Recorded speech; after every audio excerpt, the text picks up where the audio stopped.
नमस्कार दोस्तों, आज मैं आपको कहानी सुनाऊंगी रहस्यमय जंगल की भयानक रात। बहुत समय पहले की बात है। एक राहुल नाम का लड़का था। उसकी उम्र लगभग 27 साल थी, जिसने जिंदगी के हर उतार चढ़ाव को बिना किसी डर के सहा था। उसे एडवेंचर करने का बहुत शौक था। नई नई जगहों पर जाना उसे बहुत अच्छा लगता था। एक दिन उसने सुना कि पास के गांव में एक बहुत घना जंगल है। लोग उस जंगल में जाना तो दूर, उसके पास गुजरने से भी डरते थे। लोग कहते थे कि वह जंगल भूतिया है और बहुत भयानक है, लेकिन राहुल को ऐसी कहानियों पर कभी विश्वास नहीं होता था। वह हमेशा ऐसी बातों को मजाक उड़ाया करता था। एक दिन राहुल ने फैसला किया कि वह उस जंगल में जाएगा और उस जंगल की सच्चाई को जानेगा। उसने अपने इस प्लान के बारे में अपने दोस्तों को बताया, लेकिन दोस्तों को इस जंगल के बारे में सब कुछ पता था। उन्होंने उसके साथ जाने से साफ मना कर दिया। किसी ने कहा कि उस जंगल में जो कोई गया है वो कभी लौट कर नहीं आया। किसी ने कहा कि रात होते ही इस जंगल से अजीब अजीब आवाजें आती हैं। किसी ने कहा कि वो जंगल बहुत डरावना और भयानक है। मगर राहुल ने किसी की भी बात नहीं सुनी और सबकी बातों को अनसुना कर दिया और जंगल में अकेले जाने का फैसला कर लिया। उसने अपने दोस्तों से बोला कि तुम सब डरपोक हो, मैं इन सब बातों को नहीं मानता और मैं अकेला ही इस जंगल में जाऊंगा। अगले दिन राहुल कुछ जरूरी सामान अपने साथ लेकर जंगल की ओर निकल पड़ा। वह दिन में ही जंगल पहुंच गया और जंगल की सुंदरता को देखकर बहुत खुश होने लगा।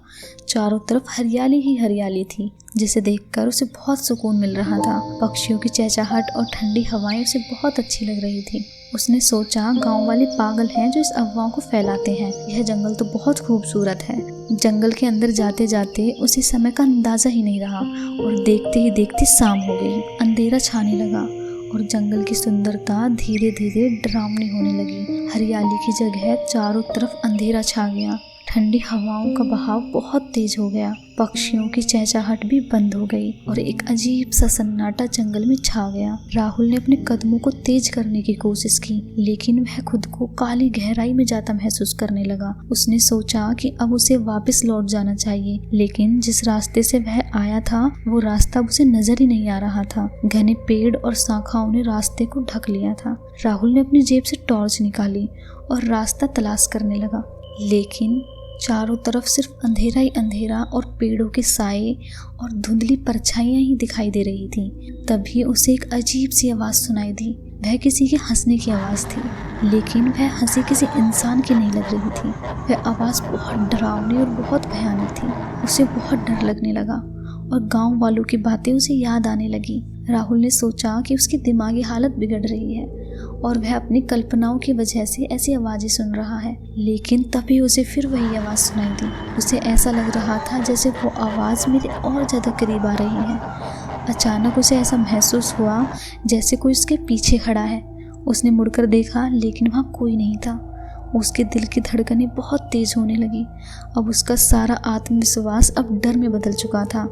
राहुल ने तेजी से कदम बढ़ाने की कोशिश की, लेकिन उसे अपने पैर जकड़े हुए महसूस होने लगे, जैसे किसी अदृश्य ताकत ने उसके पैरों को पकड़ लिया हो। उसे महसूस हुआ कि वह किसी अजीब सी जगह पर फंस गया है, जहां से बाहर निकलना अब लगभग नामुमकिन है। अब उसे जंगल के हर कोने से अजीब अजीब आवाजें आने लगी, कभी किसी के चिल्लाने की, कभी किसी के चीखने की।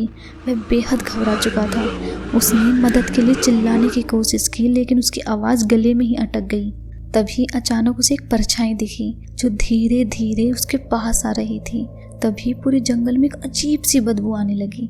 उस बदबू ने पूरे जंगल को घेर लिया। राहुल को सांस लेने में दिक्कत होने लगी।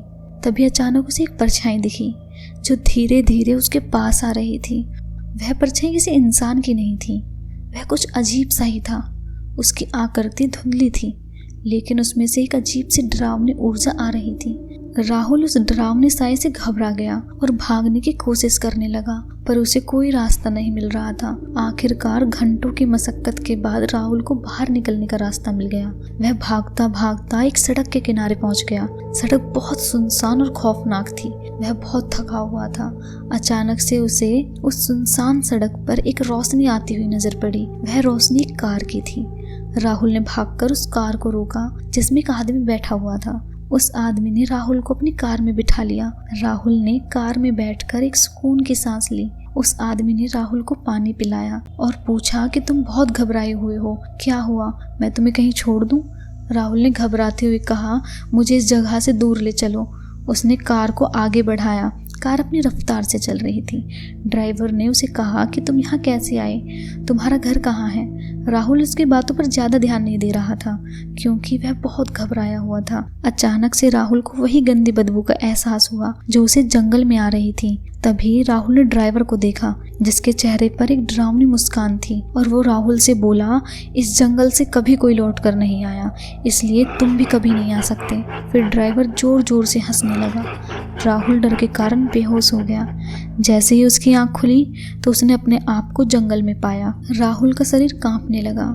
वह जानता था कि वह मरने वाला है, उसके पास ज्यादा समय नहीं है। वह दौड़ने की कोशिश करने लगा पर नहीं दौड़ पाया। वह परछाई राहुल के अब बिल्कुल सामने थी। उसने राहुल को घूरते हुए कहा, तुम यहाँ क्यों आए हो? यह जगह तुम्हारे लिए नहीं है। राहुल ने डरते हुए कहा, मैं बस रास्ता भटक गया था, मुझे जाने दो। उस परछाई ने एक भयानक हंसी के साथ कहा, तुम्हारा आना पहले से ही तय था और तुम यहाँ से नहीं जा सकते। राहुल को महसूस हुआ कि वह परछाई उसकी आत्मा को खींचने की कोशिश कर रही है। उसकी आंखें लाल लाल चमक रही थी।